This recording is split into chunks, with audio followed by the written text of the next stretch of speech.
In a period of a few months, U.S. corn and soybean prices went from the lowest levels in decades to the highest in years.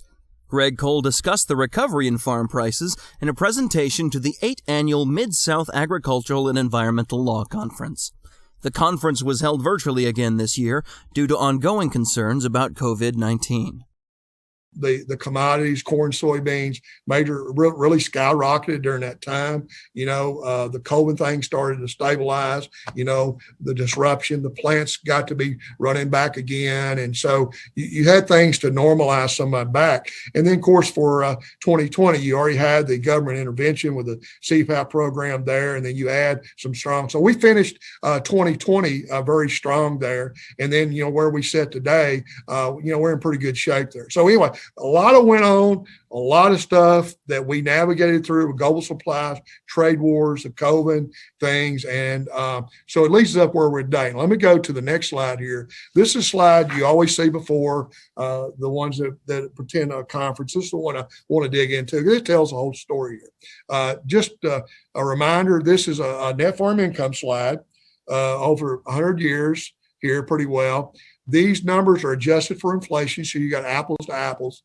These peaks here are, the point in time, and then these black lines are decade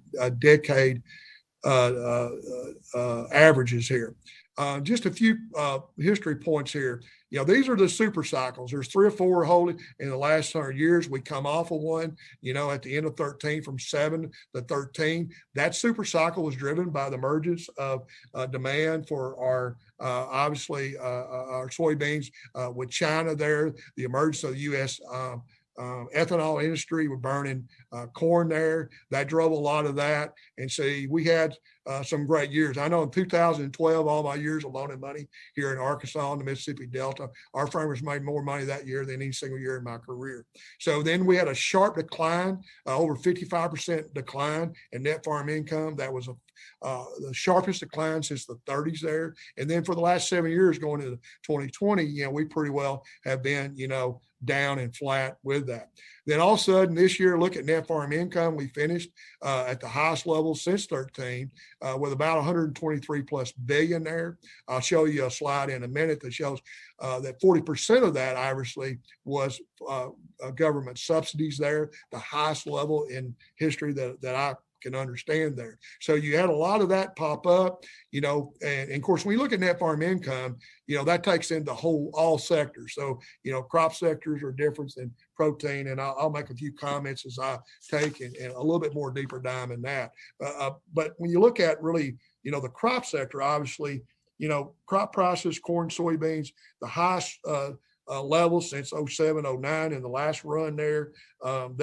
One thing, of course, when crop prices go up, what happens? Inputs goes up. Fertilizer prices are up 100% over this time last year. But obviously, there's a lot of legs under this market here with tight supplies there.